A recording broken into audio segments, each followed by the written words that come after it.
ஹல்லேலூயா.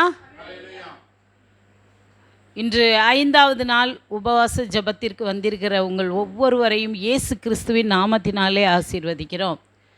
இன்று என்ன பார்க்க போகிறோம்? என்ன புக்கு பார்க்க போகிறோம்? யோவான் எழுதின நற்செய்தி பார்க்க போகிறோம். நற்செய்தி புத்தகத்தை பார்க்க போகிறோம். சரியா? சரி. யோவான் சுவிசேஷத்தை எழுதின யோவான் அன்பின் சீசன் என்று அழைக்கப்படுகிறார். அன்பின் சீசன் என்று அழைக்கப்படுகிறார். யோவான் என்றால் கர்த்தரின் வெகுமதி. கர்த்தரின் வெகுமதி என்று அர்த்தம். அதுவும் கிஃப்ட்டு தான். சரியா? கலிலேய கடற்கரையில் இன்றைக்கி நம்ம யோவான் புத்தகத்தின் ஆசிரியரை குறித்து மட்டும் பார்க்குறோம். நாளைக்கு யோவான் இயேசுவை குறித்த ஊழியங்களை குறித்து எப்படி எழுதியிருக்கிறாரு அதெல்லாம் நாளைக்கு பார்க்குறோம். சரியா? 2 பகுதியாக பிரித்து பார்ப்போம். மற்ற மாதிரி இதுவும் 2 பகுதியாக பிரித்து பார்க்கலாம். இது கொஞ்சம் பெருசாக பார்க்க வேண்டியது. சரிங்களா? சரி. இப்போது கலிலேய கடலின் கரையில் அமைந்துள்ள பெத்சாயிதா கிராமத்தில் யோவான் பிறந்தார். கலிலேயா கடற்கரை ஓரத்தில் பெத்சாயிதான்னு ஒரு ஊர் இருக்குது. அந்த ஊரில் யோவான் பிறந்திருக்கார். சரியா? இந்த சீஷன் கலிலேயாவில் மீன் பிடித்து வந்த செபதேயு சலோமி என்பவர்களின் இளைய மகன் யோவான். அப்பா பேர் செபதேயு, அம்மா பேர் சலோமி. இவங்க இயேசு கிறிஸ்துவுடைய தாயார் மரியாள் இருக்காங்கல்ல, அவங்க சகோதரின்னு சொல்கிறாங்க. இந்த சலோமி அம்மாவை அவங்க சகோதரின்னு சொல்கிறாங்க. சரியா? இப்போது இளைய மகன் யோவான்னா மூத்த மகன் யாருன்னா யாக்கோபு. இங்கே ஒரு யாக்கோபு. சரியா? இவங்க 2 பேருமே அப்போஸ்தலர்கள் தான், ஆண்டவருக்கு சீஷர்கள் தான். சரியா? இந்த குடும்பமே மீன் பிடிக்கிற தொழிலை அடிப்படையாக வச்சுருந்தாங்க. மத்தேயு 4:21, மார்க்கு 1:19. மத்தேயு 4:21-22, மார்க்கு 1:19. அதில் வாசிச்சிங்கன்னா தெரியும். சரியா? அடுத்து இயேசு இவர்களை அழைத்த போது இவர்கள் அவருக்கு பின் சென்றார்கள். மார்க்கு 1:19-20. மார்க்கு 1:19-20. சரியா? பின் சென்றார்கள். அதே போல் யோவான் 1ஆம் அதிகாரம் 35-37 வரைக்கும் வாசிக்கிறத பார்த்தீங்கன்னா, இதோ இயேசு நடந்து போகிறாரு, இதோ தேவ ஆட்டுக்குட்டின்னு சொல்லவும் பின்னாடியே என்ன பண்ணுறாங்க? யோவான் இயேசு பின்னாடி போயிடுறார். சரியா? இது 2 வசனங்களும் அதுக்கு ஆதாரமாக இருக்குது. இஸ்ரவேல் மாகாணம் 3 பிரிவுகளாக பிரிக்கப்பட்டது. தெற்கே யூதேயா, வடக்கே கலிலேயா, நடுவே சமாரியா. சரியா? தெற்கே யூதேயா, வடக்கே கலிலேயா, நடுவே சமாரியா. இந்த கலிலேயா கடல்னு சொல்கிறாங்கல்ல, கலிலேயா கடல், திபேரியா கடல், கெனசரேத்துன்னு 3 வந்திருக்கும். 3மே ஒன்று தான், வேறு வேறு மாதிரி பார்க்க வேண்டாம். அந்த கலிலேயா கடல், கெனசரேத்து, திபேரியான்னு எங்கே வரும்னா, இயேசு மீன் சுட்டு வச்சுட்டு இவங்களை எதிர்பார்த்துட்ருப்பார். கடைசியில் யோவான் தான் கண்டுபிடிப்பா அது இயேசு அப்படின்னு சொல்லிட்டு. மரித்து உயிர் தெழுந்த பிறகு அது நடக்கிற விஷயம். அப்போது அந்த கடற்கரையை திபேரியான்னு போட்டிருக்கோம். நம்ம வேறேன்னு நினைக்கக்கூடாது. மோஸ்ட்லி கலிலேயா கடற்கரையில் உள்ள மக்கள் தான் நிறைய பேர் ஆண்டவருக்கு சீசர்களாக இருந்தாங்க. சரியா? இப்போது கலிலேயாவின் கடற்கரையில் இயேசுவின் சீசனாக யாரை அழைச்சாங்க? யோவானையும் அவங்க அண்ணன் யாக்கோபும். என்னைக்கு ஆண்டவர் சீசனாக எனக்கு பின்னாடி வான்னு சொல்லி அழைச்சிட்டு போனாரோ அன்னையிலிருந்து அவருக்கு உண்மையாக ஊழியம் செய்த மனுஷன் இந்த யோவான். அதோடு மட்டுமில்லை, இயேசு கிறிஸ்து பரமேறி போன பிறகும் தொடர்ந்து ஊழியம் செய்தார். இளவயதான ஒரு நபர். 12 சீசர்களில் 11 சீசர்கள் நடுத்தர வயதை உடையவர்கள். இவர் ரொம்ப சின்ன வயசு, திருமணம் ஆகாமலே கடைசி வரைக்கும் இருந்தாருன்னு சொல்லப்படுது. சரியா? நல்ல வைராக்கியமான மனுஷன், நல்ல வைராக்கியமான மனுஷன். சின்ன வயசு பார்த்தீங்களா, ஒரு உத்வேகம், ஒரு உற்சாகம், ஊழியத்தில் உத்வேகமும் உற்சாகமும். அதாவது வயசானவங்கன்னு சொல்ல சொல்ல ஊழியத்தில் அனுபவங்கள் இருக்கும், ஆனால் ஓடி ஆடி உழைக்கிறது எப்படி இருக்கும் ஊழியத்தில், கொஞ்சம் டல்லாக இருக்கும். ஆனால் இள வயது பிள்ளைகள் வந்து வாலிபத்தில் இருக்கிறதுக்கு ஆண்டவரை பிடிச்சிக்கிட்டு அனுபவம் உள்ளவங்ககிட்ட காரியத்தை பெற்றுக்கிட்டு ஊழியம் செய்ய ஓடிச்சிங்கன்னா அதுகளோட திறமையும் அதுகளோட உத்வேகமும் நல்ல அபரிதமாக இருக்கும். அப்படித்தான் இந்த யோவான் இருந்தார். சரியா? எல்லா சீசர்களும் அன்றைக்கு ரோம அரசாங்கத்துக்கு பயந்து சிலுவை வரைக்கும் போகலை. இயேசுவை சிலுவை அறையிற இடத்து வரைக்கும் ரோம அரசாங்கத்துக்கு பயந்து எல்லா சீசர்களும் சிலுவை வரைக்கும் போகலை. ஆனால் சிலுவையின் அடியில் இயேசுவின் பாதத்தண்டையில் நின்னதை இயேசுவே பார்த்தாரு. யார் அந்த ஒரு சீசன்னா? யோவான் மட்டும்தான் பாதத்தண்டையில் நின்றார். ஹல்லேலூயா! பயப்படலை, ரோம அரசாங்கத்துக்கு பயப்படலை. என்ன வந்தாலும் நான் அவர்தான் ஆண்டவர், அவருக்காக நான் போய் நிற்பேன் அப்படின்னு. மற்ற 11 சீசர்களும் அங்கே முடிஞ்சு போச்சு, பாதியிலே போயிட்டாங்க, பயந்து ஓடிட்டாங்க. நமக்கும் இந்த நிலமை வந்துருமோன்ட்டு போனாங்க. இவர் பயப்படலை. சரியா? அடுத்து பார்க்குறாரு, இவரும் பாதத்தண்டையில் நிற்கிறாரு.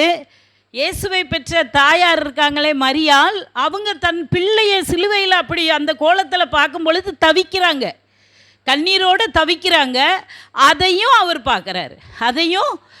பார்க்குறாரு. பார்த்துட்டு என்ன செய்கிறாருன்னா, தன் தாய்க்கு, இயேசுவுக்கு அப்புறம் பிள்ளைகள் இருக்காங்க மரியாளுக்கு, ஆனால் தன் தாயை யோவானிடம் இதோ உன் தாய் அப்படின்னு சொல்லி என்ன செய்கிறாரு, ஒப்பு கொடுக்குறாரு. ஹல்லேலூயா! அப்போ அந்த சீசனுக்குள்ளே அன்பு இருந்திருக்கு. என்ன, தாயை பார்க்கணுன்னா பிற்காலத்தில் இளமையாக இருக்கும் சொல்ல யாரையும் பார்க்க வேண்டாம்.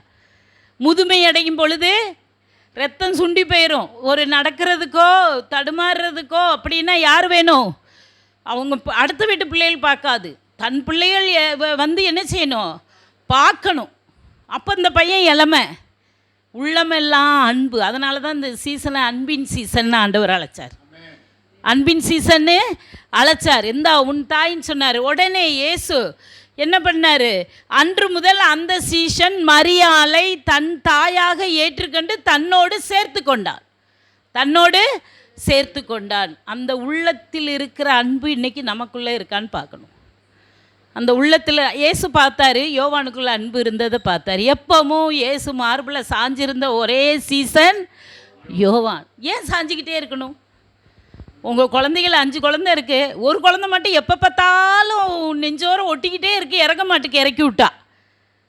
அந்த தாயோட அரவணைப்பு தேவைப்படுது அந்த குழந்தைக்கு. அப்படித்தானே? அந்த சூட்டிலே இருக்க ஆசைப்படுது, அம்மாக்குள்ளே அரவணைப்புக்குள்ளே இருக்க ஆசைப்படுது. சில கோழிகள் தன்னால் போய் மேய்ஞ்சிட்டு வரும், கோழி குஞ்சுகள். சில கோழி குஞ்சு பாருங்கள், தாய் அரவணைப்பை விட்டு தள்ளி கூட போகாது. அது உக்காந்துச்சுன்னா அது ரெக்கைக்குள்ளே போய் என்ன செய்யும், அந்த கதகதப்புக்குள்ளே உட்காந்துட்ருக்கோம். அதனால தான் ஆண்டவர் கோழியை கூட உதாரணமாக நமக்கு சொல்லியிருக்கார். சரியா? அதே போல் இங்கே இவர் என்ன பண்ணுறாரு, இயேசுவின் மார்பில் சாய்ந்திருந்த அன்பான சீஷன் இந்த யோவான். மார்பில் சாய்ஞ்சிருக்க சொல்ல என்ன நடக்கும்? ஒரு தாகம் இருக்கும். என்ன தெரியுமா? பக்கத்திலே இருக்கும் பொழுது இவர் என்ன பேச போகிறாரு, அடுத்து என்ன சொல்ல போகிறாரு, இவர் வாயிலிருந்து என்ன வரப்போகுது எதிர்பார்த்துக்கிட்டே இருந்திருப்பார். ஹல்லேலூயா! தேவனோட வார்த்தையோட அன்றாடம் நீங்கள் வந்து இருந்துக்கிட்டே இருங்க, உங்கள் கூட ஆண்டவர் பேசுவார். ஹல்லேலூயா! மார்பில் சாஞ்சி இருக்கிறது ஒன்று தான், வார்த்தையோடு ஒன்றி போய் இருக்கிறதும் ஒன்று தான். ஹல்லேலூயா! நீங்கள் வார்த்தையாக படிக்கவும் எழுதவும் வேத வார்த்தையை படிச்சுட்டு அதை ஆராய்ஞ்சி பார்க்குறதும் அப்படியே இருங்களேன். உங்களோட தனிப்பட்ட வேலைகள் இருக்கும், அதுக்காக தூங்காதீங்க, சாப்பிடாதீங்க, வேலை செய்ய போகாதீங்க, அப்படியெல்லாம் சொல்லலை. நமக்குண்டான கடமைகளை செஞ்சுட்டு மோஸ்ட்லி வேதத்தோடு உறவாடிட்டுருங்க, கர்த்தர் உங்கள் கூட பேசுவார். ஹல்லேலூயா! அந்த அனுபவத்தை எல்லாரும் பெறணும். அதனால தான் பைபிள் படிக்க சொல்லு, சும்மா படிக்க சொல்லலை.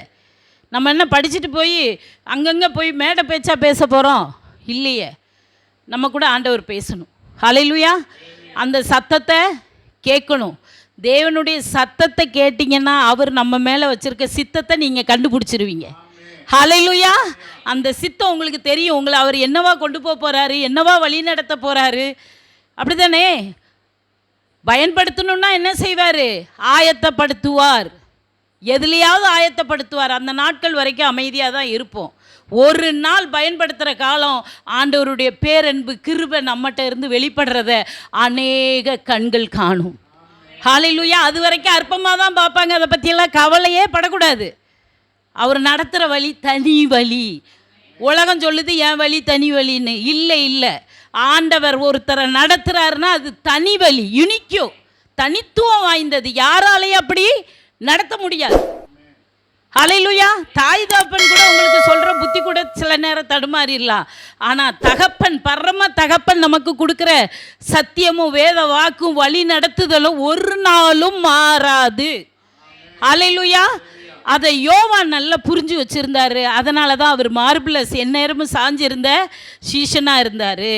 இயேசுவும் அவரை ரொம்ப, இயேசு கூட எப்பவும் பேதுரு, யாக்கோபு, யோவான் இவங்க 3 பேரும் ஒட்டிகிட்டே தான் இருப்பாங்க. அதில் யோவான் மேலே இவருக்கு பிரியம் ஜாஸ்தி.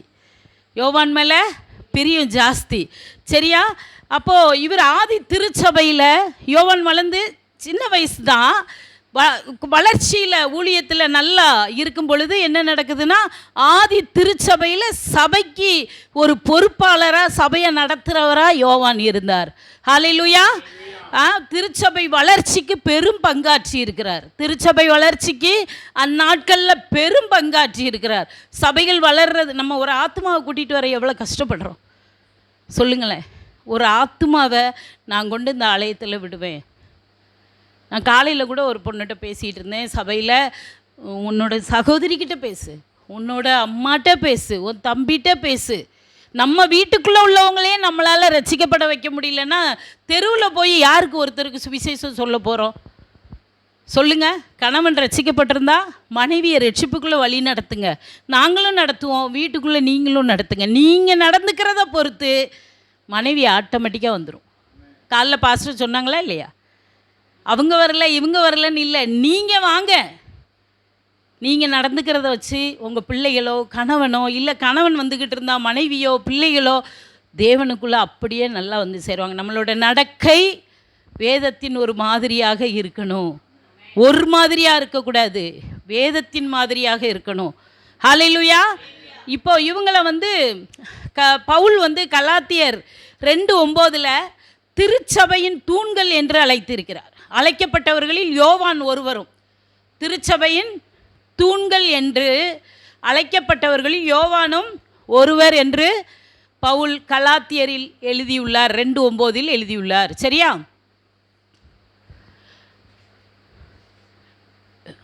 அண்ணன் தம்பி 2 பேருமே, யாக்கோபும் யோவானும் ஊழியத்தில் உத்வேகமாக வைராக்கியமாக இருந்ததுனால பவுனர் கேஸ்ன்னு அழைக்கப்பட்டார்கள்னு இருக்கும். இடி முழக்க மக்கள்கள் என்று அழைக்கப்பட்டார்கள். பவுனர் கேஸ்ன்னு இருக்கும் வேதத்தில்.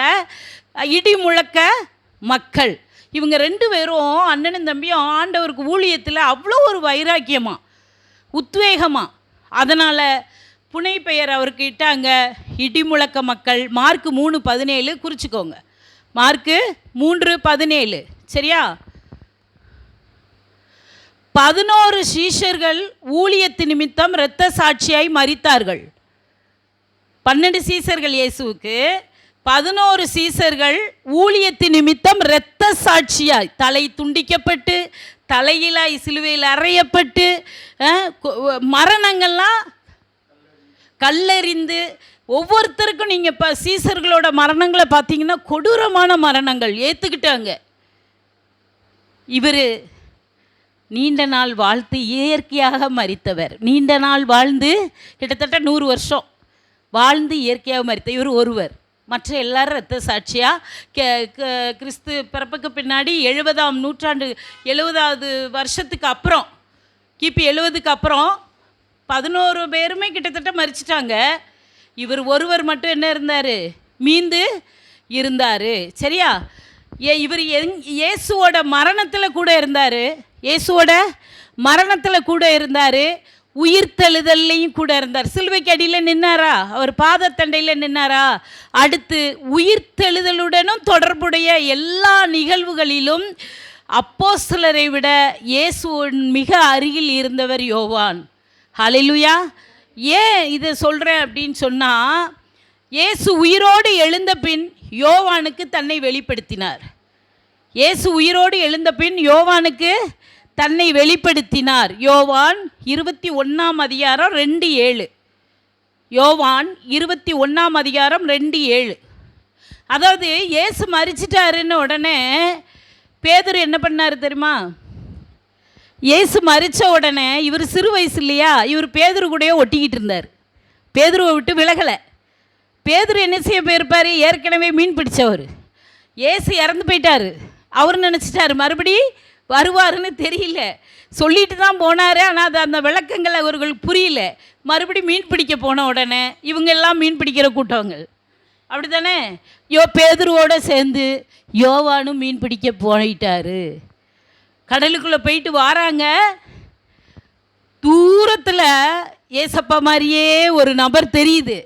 மற்றவங்க கண்ணுக்கு தெரியல, யோவானுக்கு மட்டும் தெரியுது அது இயேசு. மறுபடியும் வந்திருக்காரு. உயிர் தெழுந்த பிறகு யோவான் தான் பார்க்குறான், முதல்ல பார்க்குறான். அவர் நல்லா மீனெல்லாம் இன்றைக்கி தான் கறியெல்லாம் சுட்டு வச்சு பார்பிக்யூன்னு சொல்லி விற்கிறாங்க. அன்னைக்கு இயேசு நமக்காக மீனை சுட்டு பார்பிக்யூ பண்ணி வச்சுருந்தார். பிள்ளைகளே, அப்போ என்ன சொன்னார்? அது வரைக்கும் சகோதரனேன்னு கூப்பிட்டாரு, என்னென்னவோ சொல்லி கூப்பிட்டாரு நம்மளை, ஜனங்களை, சீஷர்களை. ஆனால் உயிர்த்தெழுந்து வந்தோடனே பிள்ளைகளேன்னு கூப்பிட்டாரு. ஹல்லேலூயா. எவ்வளோ அன்பானவர் பாருங்க. பிள்ளைகளுக்கு பசியோடு கடலில் இருந்து வருதுங்க, பச்சை மீனை எடுத்து சாப்பிட முடியும்? கடல் நிறைய மீன் இருந்தாலும் பச்சை மீனை எடுத்து சாப்பிட முடியும்? அழகாக மீன் ஆண்டவர் சுட்டு பிள்ளைகளுக்கு சாப்பிட வச்சுருக்காரு. யோவான் சொல்கிறாரு, அதோ இயேசு. எல்லாம் உளுந்து அடித்து ஓடி வருது அவர்கிட்ட. அப்போது இவர் மரணத்தோடையும் சிலுவைக்கு அடியில் நிற்கிறாரு.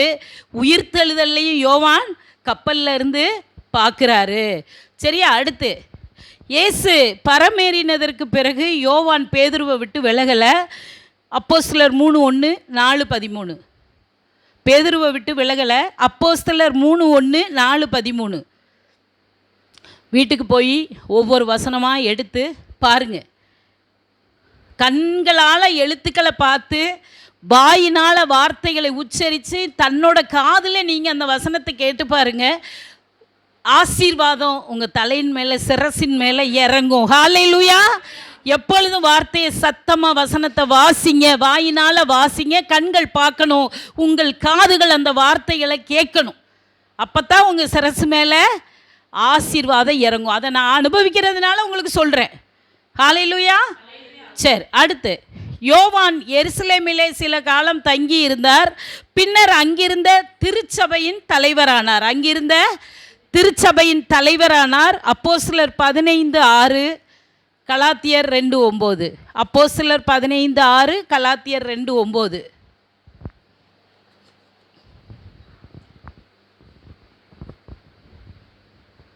சரியா? ரோமர் ஆட்சி புரிந்த ஆசிய பகுதிகளின் தலைமையிடம், ரோமர் ஆட்சி புரிந்த ஆசியா பகுதிகளின் தலைமையிடம் எபேசு. 7 சபை இருந்ததில்ல, அதில் ஒரு பகுதி எபேசு.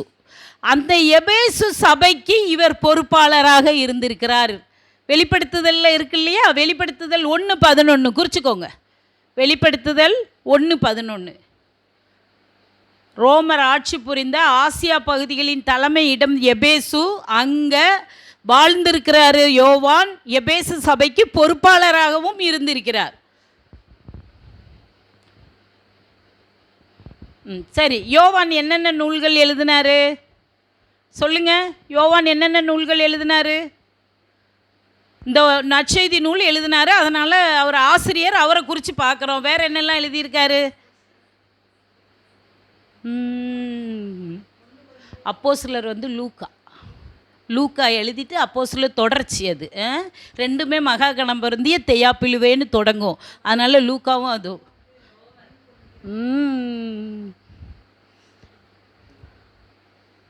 1 யோவான், 2 யோவான், 3 யோவான், இந்த 3 வெளிப்படுத்தின சுவிசேஷம். இதை பூரா இந்த ஆசிரியர் எழுதுனது தான். எழுதி வச்சுக்கோங்க, ரொம்ப ரொம்ப முக்கியமானது. 1 யோவான், 2 யோவான், 3 யோவான், வெளிப்படுத்தின சுவிசேஷம். யோவான், இந்த யோவான், யோவான் ஸ்நானகன் அல்ல, யோவான். சரியா? படிக்கும் பொழுது நல்லா கவனிச்சுக்கிடணும். சரியா? சரி, இப்போ இதை ஞாபகம் வச்சுக்கோங்க. மாற்றி மாற்றி இப்போ சொல்ல பார்த்துட்டீங்க பார்த்தீங்களா? அப்போ படிக்கும் பொழுது இப்போ யோவானை பற்றி நல்லா தெரிஞ்சுக்கிட்டிங்கன்னா, இவருக்குள்ளே அன்பு இருந்தது, இவருக்குள்ளே ஃபுல்லாக அன்பு இருந்தது. அன்பின் சீஷன், திவ்ய வாசகன்னு அழைக்கப்பட்டார்.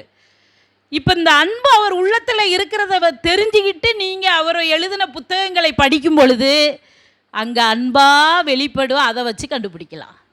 ஹல்லேலூயா. அந்த புத்தகத்தில் ஒருத்தருக்குள்ளே என்ன குணங்கள் இருக்கோ, அவங்க பேசினாலும் நடந்தாலும் எழுதினாலும் அவங்ககிட்ட அவங்களோட இயற்கை சுபாவமான அந்த குணம் வெளிப்படுறத நீங்கள் பார்க்க முடியும் மனுஷனுக்குள்ளேயே. இவருக்குள்ளே அன்பு இருக்கிறதுனால இவர் எழுதின புத்தகங்கள்லாம் அன்பு அன்பு அன்பு அன்பு தான். நம்ம மாற்றி சொல்லக்கூடாது. சரியா? சரி, ஓகே. இப்போது யோவான் ரோம மன்னனால் அடித்து மரத்தில் வச்சு எரிச்சு விட்டாங்க. யோவானை என்ன பண்ணாங்க? ரோம மன்னர்கள் அடின்னு அடித்து மரத்தில் கட்டி எரிச்சு விட்டுட்டாங்க. எரிச்சு விட்டுட்டு செத்துருப்பான்னு பார்த்தா யோவான் சாகலை. சரியா? யோவான் அவரை வச்சு ஆண்டவர் ஒரு காரியத்தை வச்சிருக்க சொல்ல எதுவும் நடக்காது. ஹல்லேலூயா. அதில் இருந்து தப்பிச்சு வர்றாரு. அடுத்து எண்ணெய் சட்டி இருக்குல்ல, கொதிக்கிற எண்ணெய் சட்டி குண்டா மாதிரி எரியுது ஒரு ஆளை முக்கி வைக்கிறதுக்கு. அதுக்குள்ளே தூக்கி இவர் என்ன செஞ்சிட்டாங்க? முழுக வச்சு, நல்லா முழுகியிருக்காரான்னு பார்க்குறதுக்கு நல்லா இரும்பு கம்பி கரண்டியெல்லாம் வச்சு குத்துறாங்க, அமுக்குறாங்க. பெரிய கரண்டியை வச்சு தலையெல்லாம் உள்ள எண்ணெய்க்குள்ளே என்ன செய்கிறாங்க? அமுக்கியிருக்காங்க. பக்கத்தில் போய் அமுக்கினவன் கூட கருகி செத்துருக்கான். யோவான் நெடுநேரம் தீ அடியில் கொதிக்குது, எண்ணெய் சட்டிக்குள்ளே இருந்து ஒரு சிறு காயம் கூட இல்லாமல் எந்திரிச்சு வந்தவர். ஹல்லேலூயா, ஹல்லேலூயா. இவன் என்னடா எரிச்சா பொழைச்சி வாரான், எண்ணெய் சட்டிக்குள்ளே போட்டு முக்குனா பொழைச்சி வாரான், பேசாட்டில் சாவுறதுக்கு மருந்து கொடுத்துருவோன்னு சொல்லிட்டு என்ன பண்ணிட்டாங்க? சாப்பிட்றதோட விஷத்தை கொடுத்தாங்க. அதுலேயும் பிழைச்சி வந்தார். ஹல்லேலூயா. அதுலேயும் பிழைச்சி வந்தார். சரியா? அதுக்கப்புறம் ரோம மன்னன் பார்க்குறான், இவனை என்ன செஞ்சால் இவனை இப்போ இது பண்ணலான்னு பார்க்க சொல்ல, அங்கே என்ன நடக்குது அப்படின்னு சொன்னால், தீ எரியுது. ரோம மன்னன் தான், ரோம சக்கரவர்த்தி இருக்காருல்ல, ரோம சக்கரவர்த்தி தான் கடவுள் அப்படின்னு எல்லாரும் வந்து தீயில சத்தியம் பண்ண சொன்னாங்க. தீயில சத்தியம் பண்ண சொன்னாங்க. இவரை கூப்பிட்டு ஏதாவது ஒரு சாக்கில் பிடிக்கணும்ல, அதுக்கு கடைசி தண்டனை ஒன்று இருக்குது. இதெல்லாம் பெரிய தண்டனை, அதுலேயே தப்பிட்டார். கொடூர சித்திரவதை பண்ணலான்னு பிளான் பண்ணிட்டாங்க. உடனே இங்கே வா, எல்லாரும் தீயில சத்தியம் பண்ணுறாங்க, நீயும் உன் கையை நீட்டி தீயில என்ன சொல்லு? உட்காந்துருக்கிற ரோம சக்கரவர்த்தி தான் கடவுள், என்னோட கடவுள் நீ சொல்லு அப்படின்னு சொன்னாங்க. என்ன சொன்னார் தெரியுமா? என்னை கொன்னாலும் பரவாயில்ல, இயேசுவே ஆண்டவர்னு சொன்னார். ஹல்லேலூயா. என்னை கொன்னாலும் பரவாயில்ல, இயேசுவே ஆண்டவர்னு சொன்ன வார்த்தைக்கு இந்த வார்த்தையை வச்சு அவங்க பிடிச்சி என்ன செஞ்சாங்க அப்படின்னா, டொமிஷியன்னு சொல்லி ஒரு ரோம மன்னன் இருந்தான். அவன் காலத்தில் பத்மு தீவுக்கு நாடு கடத்தப்பட்டார். பத்மு தீவுக்கு நாடு கடத்தப்பட்டார் இங்கேருந்து. அது எப்படின்னா, இந்தியாவுக்குள்ளே இங்கே தவறு செஞ்சால் அந்தமான் தீவுன்னு ஒன்று இருக்குது ஒதுக்குப்புறமா, அங்கே கொண்டு சிறையில் போட்டாங்கன்னா அங்கேயே செத்து மடிஞ்சு போக வேண்டியதுதான். இந்த இவங்க ரோம பேரரசில் மன்னனை எதிர்த்தாலும் சரி, கிளர்ச்சியாளர்கள்னு சொல்லுவாங்க, அவங்களும் சரி சமூக விரோதிகள் இவங்களை எங்கே கொண்டு அடைப்பாங்க அப்படின்னு சொன்னால், பத்மு தீவில் இருக்கிற மத்திய தரைக்கடல் பகுதியில் இருக்கிற இப்போ இருக்கிற துருக்கி இருக்கே, இந்த துருக்கிக்கு பக்கத்தில் ஒரு சின்ன தீவு, அந்த தீவில் சிறை இருக்குது, அங்கே கொண்டு போட்டுருவாங்க. அவர் அப்படிப்பட்ட பாவமாக செஞ்சார், கொண்டு போட்டுட்டாங்க. சரியா? அங்கே கொண்டு போட்டுட்டாங்க. அப்போது பத்மு தீவில் சிறை வச்சுட்டாங்க. பத்மு தீவில் சிறை வச்சுட்டாங்க. நியூரோ மன்னனுக்கு அப்புறம் தான் இந்த டொமிஷியன்கிற ரோம மன்னன், நியூரோ மன்னனுக்கு அப்புறம் டொமிஷியன் மன்னன் வந்தான். அவன் காலத்தில் தான் பத்மதீவுக்கு இவர் நாடு கடத்தப்பட்டாருன்னு சொல்கிறாங்க. சரியா, நாடு கடத்தப்பட்டாருன்னு சொல்கிறாங்க. இந்த இடத்துல 18 மாதம் அவர் அங்கே சிறை இருந்தார். பத்மதீவில் 18 மாதம் இருந்தார்.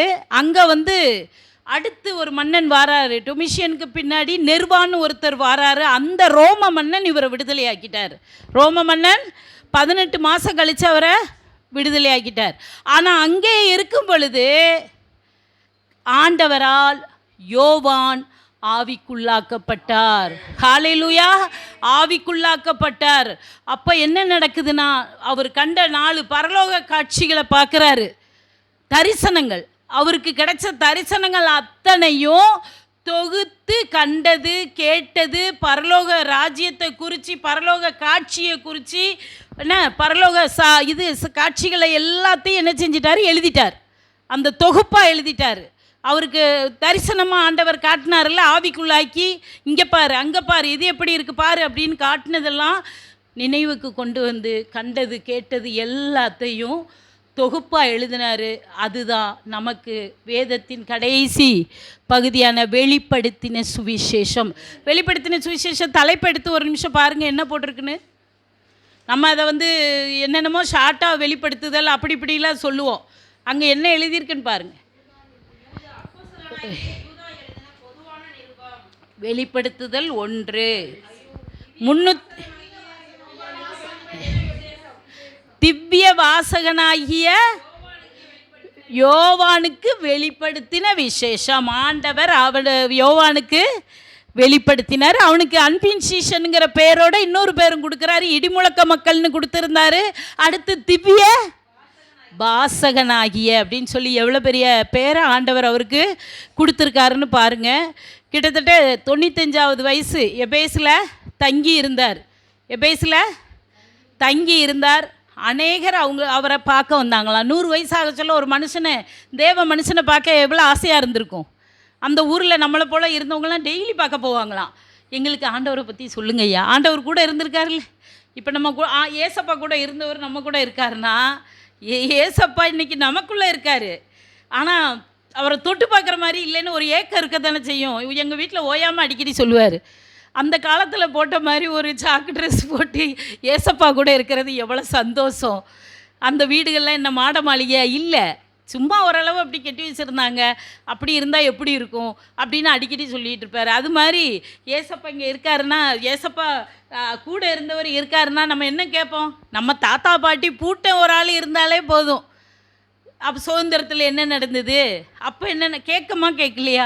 அப்போ அதே மாதிரி இவர்கிட்ட வந்து கேட்பாங்களாம், ஐயா ஏசு கூட இருந்தீங்களே, ஏசப்பாவை பற்றி சொல்லுங்களேன் அப்படின்னு சொன்னால், நீங்கள் உங்கள் மேலே அன்பாக இருக்கீங்களா? அன்பாக இருக்கேன். உங்கள் மேலே அன்பாக இருக்கீங்களா? அன்பாக இருக்கேன். அதே போல் நீங்கள் ஒருவரில் ஒருவர் அன்பாக இருங்கள். இதைத்தான் சொல்லுவார். நீங்கள் எங்களுக்கு பிரசங்கம் பண்ண மாட்டீங்களான்னு கேட்பாங்களாம். எங்களுக்கு பிரசங்கம் பண்ண மாட்டீங்களான்னு கேட்டாலும் அடுத்த நிமிஷம் சொல்லுவாராம், நீங்கள் ஒருவரை ஒருவர் நேசியுங்கள். அந்த 100 வயசுலேயும் சொல்கிற வார்த்தை என்ன? ஒருவரை ஒருவர் நேசியுங்கள். ஏன் இந்த வார்த்தையை அவர் சொன்னார்னா, கடைசியில் சொன்னாராம், டெய்லி வந்து கேட்டால் அந்த வார்த்தையே சொல்கிறீங்களா ஐயான்னு கேட்டால் அவர் சொன்னாராம், கர்த்தரை நேசியுங்கள் முதல்ல, 2வது நீங்கள் ஒருவரை ஒருவர் நேசியுங்கள், இப்படி நேசித்தால் நீங்கள் பாவம் செய்ய மாட்டீர்கள் என்று சொன்னாராம். ஹல்லேலூயா. ஒருத்தர் அப்படி ஒரு அன்பில் இருக்கும் பொழுது யாருக்கும் பாவம் செய்யும், நமக்கே நாம் செய்ய மாட்டோம். ஹல்லேலூயா. அவர் அனுபவத்தில் திறமசாலியாக ஆண்டவர் வச்சுருந்துருக்கார். ஏன்னா ஒன்று நடக்க போகுதுன்னா அதை முன்கூட்டியே ஆண்டவர் வந்து யோவானுக்கு வெளிப்படுத்துவாராம். அந்த சின்ன பிள்ளைங்க முந்திரி கொட்டை மாதிரி இருக்கும் இல்லையா, அந்த மாதிரி அவர் வந்து எதனாலும் டக்கு டக்குன்னு சொல்லுவார். அந்த மாதிரி இயேசு வந்து அவரை நேசித்து வச்சுருந்தார். சரியா? அப்போது இவர் எழுதின புத்தகம் இப்போ என்னெல்லாம் சொன்னோம்? யோவான் எழுதின நற்செய்தி புத்தகம் 4வது புக்கு, அப்படி தானே? அடுத்து 1 யோவான், 2 யோவான், 3 யோவான், வெளிப்படுத்தின சுவிசேஷம். இத்தனையும் நீங்கள் ஒரு நாள் உட்காந்து 2 நாள் கூட எடுத்துக்கோங்க, படித்து பாருங்கள். அதில் வந்து 80 முறை அன்பை குறித்து எழுதியிருக்காரு. அடிக்கடி மாற்றி மாற்றி மாற்றி மாற்றி அன்பை குறித்து 80 முறை எழுதியிருக்காரு. 70 முறை சாட்சியை குறித்து எழுதியிருக்காரு. 70 முறை சாட்சியை குறித்து எழுதியிருக்காரு. 80 தடவை அன்பை குறித்து 70 தடவை சாட்சிகளை குறித்து இருந்திருக்காரு. இப்படி தேவனுடைய அன்புக்கு சாட்சியாக வாழ்ந்தவர் யோவான்.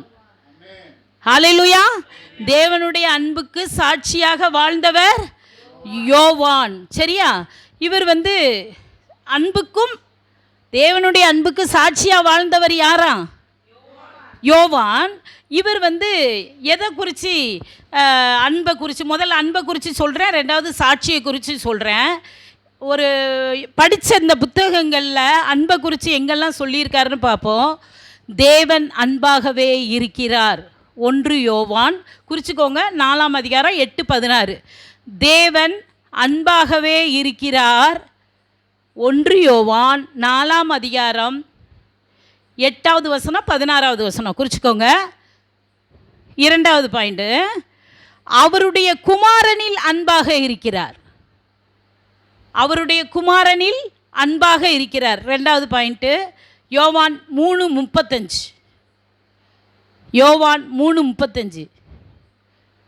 3வது பாயிண்ட், குமாரனும் பிதாவில் அன்பாக இருக்கிறார்.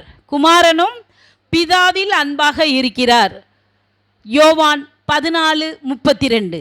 யோவான் 14:32. சரி. தேவன் 4வது பாயிண்ட், தேவன் அப்போஸ்தலரில் அன்பாக இருக்கிறார். தேவன் அப்போஸ்தலரில் அன்பாக இருக்கிறார். யோவான் 17ஆம் அதிகாரம் 23வது வசனம். யோவான் 17ஆம் அதிகாரம் 23வது வசனம். சரி. 5வது பாயிண்ட், தேவன் எல்லா மனுஷரிடமும் அன்பாக இருக்கிறார். எல்லா மனுஷரிடமும் அன்பாக இருக்கிறார். யோவான் 3:16. யோவான் 3:16. 6வது பாயிண்ட், கிறிஸ்து தமது சீஷர்கள் மீது அன்பாக இருக்கிறார். கிறிஸ்து தமது சீஷர்கள் மீது அன்பாக இருக்கிறார். யோவான் 13:35. யோவான் 13:35. அடுத்து 7வது பாயிண்ட், கிறிஸ்து எல்லா விசுவாசிகள் மேலும் அன்பாக இருக்கிறார். கிறிஸ்து எல்லா விசுவாசிகளின் மேலும் அன்பாக இருக்கிறார். 1 யோவான் 3:1. 1 யோவான் 3:1. சரியா? 8வது பாயிண்ட், எல்லாரும் கர்த்தரிடத்தில் அன்பாக இருக்க வேண்டும் என்று எதிர்பார்க்கிறார். எல்லாரும் கர்த்தரிடத்தில் அன்பாக இருக்க வேண்டும் என்று எதிர்பார்க்கிறார். யோவான் 14ஆம் அதிகாரம் 15வது வசனம் 21வது வசனம். யோவான் 14:15-21. 14ஆம் அதிகாரம் 15-21. சரியா?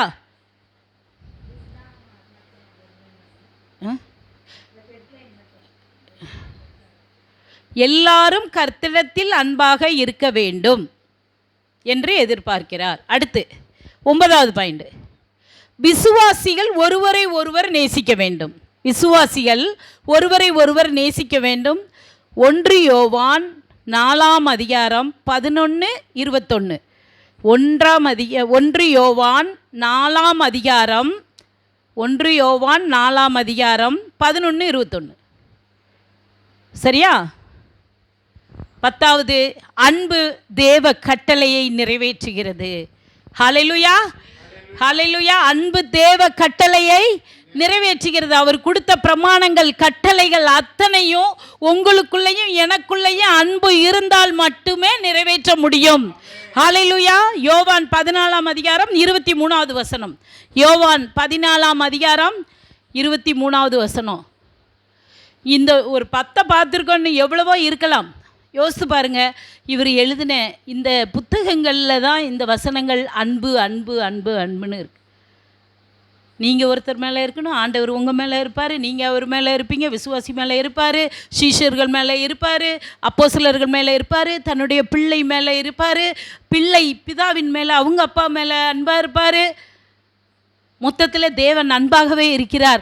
அந்த அன்பு நமக்குள் இருக்கும் பொழுது தேவனுடைய பிரமாணங்களையும் கட்டளைகளையும் நம்மால் நிறைவேற்ற முடியும். ஹல்லேலூயா! எவ்வளோ அழகாக யோவான் எழுதி நம்ம கையில் புத்தகத்தை கொடுத்துருக்காருன்னு பார்த்துக்கோங்க. அடுத்து இது அன்பை குறித்து எழுதிட்டோம். அன்பு 80 முறை இருந்ததுன்னு சொல்லி பார்த்தோம். அடுத்து சாட்சி. தேவனுக்கு சாட்சியாக அன்பா தேவனுக்கு அன்பாக சாட்சியாக வாழ்ந்தவர். அப்போ சாட்சியையும் பற்றி பார்த்துடணும்ல. இவர் அப்போஸ்தலர்களை குறித்து சாட்சி கொடுத்தார். வேத வசனத்தில் யோவான் அப்போஸ்தலர்களை குறித்து சாட்சி கொடுத்தார். யோவான் 15:27 அப்போஸ்தலர்களை குறித்து சாட்சி கொடுத்தார். யோவான் 15:27 பிதாவை குறித்து சாட்சி கொடுத்தார். ரெண்டாவது பிதாவை குறித்து சாட்சி கொடுத்தார். யோவான் 5:36 அடுத்து குமாரனை குறித்து சாட்சி கொடுத்தார். குமாரனை குறித்து சாட்சி கொடுத்தார்.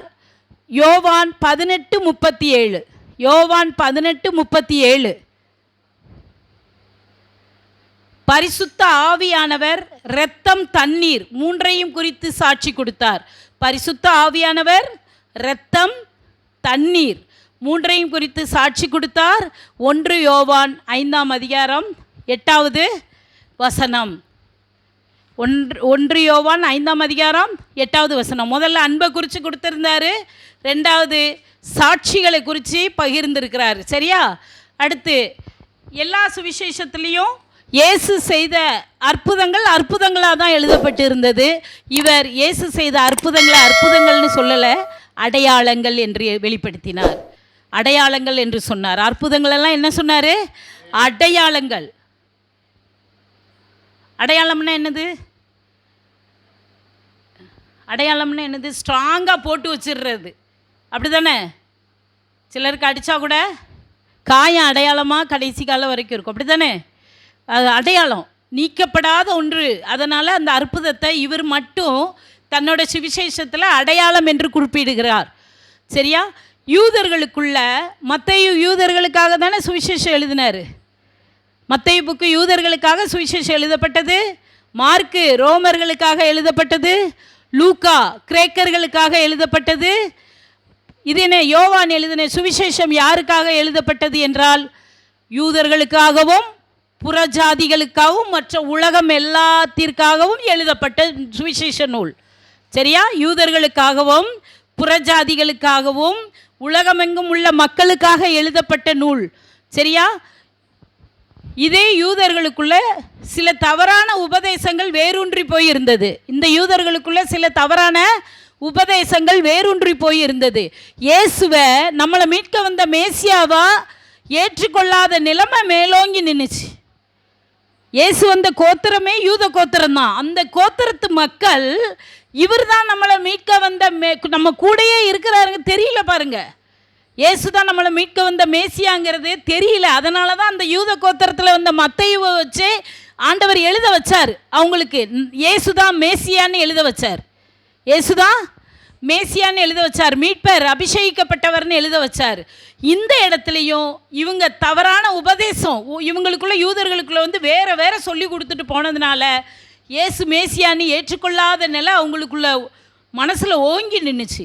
அந்த காலகட்டத்தில் தான் இயேசு தான் நம்மளுக்கு மேசியாங்கிறத தீர்க்கதரிசிகள் பழைய ஏற்பாட்டில் சொன்னாங்கல்ல. இயேசு மேசியாவாக வருவார் அப்படின்னு சொன்ன தீர்க்கதரிசிகள் முன்னறிவிக்கப்பட்டது என்ன ஆகுச்சு? புதிய ஏற்பாட்டில் வெளிப்பட்டது. அது எப்படி இவர் வெளிப்படுத்தினார்னா, இப்போ யோவான் என்னவா வெளிப்படுத்துகிறார்? தேவகுமாரனாக வெளிப்படுத்துகிறார். ஹல்லேலூயா! தேவகுமாரனாக ஆதியிலே. யோவான் 1:1 ஒருத்தர் வாசிங்க பார்க்கலாம். சொல்லுங்க.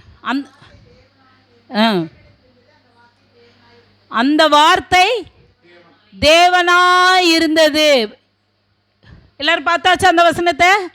ஆதியிலே வார்த்தை இருந்தது. நல்லா கவனிங்க, 3 வரி தான். ஆதியிலே வார்த்தை இருந்தது, அந்த வார்த்தை தேவனிடத்தில் இருந்தது, பிதாவினிடத்தில் இருந்தது.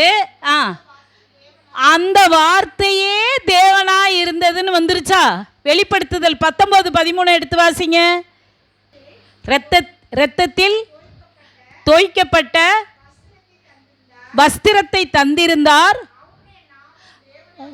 அவருடைய நாமம் தேவனுடைய வார்த்தை. வெளியே இரத்தத்தால தரிக்கப்பட்ட வஸ்திரத்தை உடுத்தியிருக்கார், ஆனா அவருடைய நாமம் என்னது? தேவனுடைய வார்த்தை.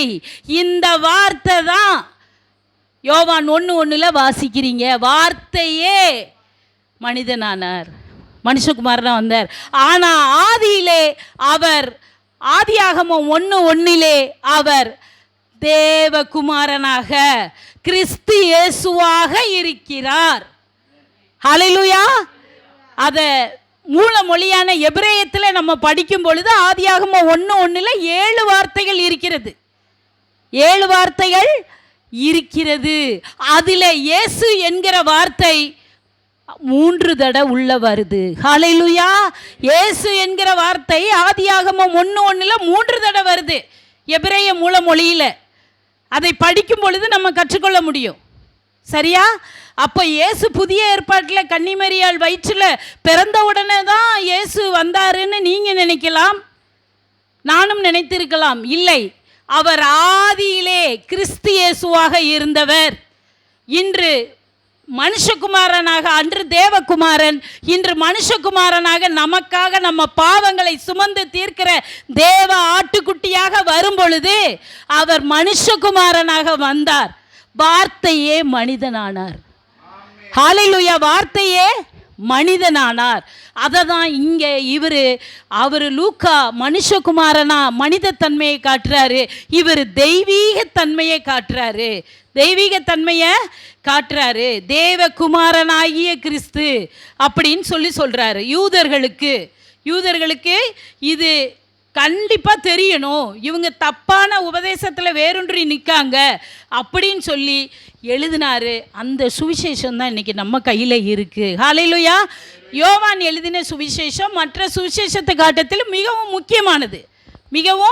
முக்கியமானது. ஏன்னா அவங்க 3 பேர் எழுதின வார்த்தைகள்லாம் இங்கே இருக்காது, சிலது இருக்காது. ஆனால் அவங்க 3 பேர் எழுதாத முக்கியமான எல்லாம் இதில் இருக்கும். யோவான் எழுதின சுவிசேஷத்தில் இருக்கும். சரியா? இயேசுவின் தெய்வீகம் தேவகுமாரன் சொன்னல. இதில் முக்கியமான வசனம் என்னன்னா யோவான் 3:16 தேவன் தம்முடைய ஒரே பேரான குமாரனை விசுவாசிக்கிறவன் எவனோ அவன் கெட்டு போகாமல் நித்திய ஜீவனை அடையும்படிக்கு அவரை தந்தருளி இவ்வளவாய் அன்பு கூர்ந்தார். ஹல்லேலூயா.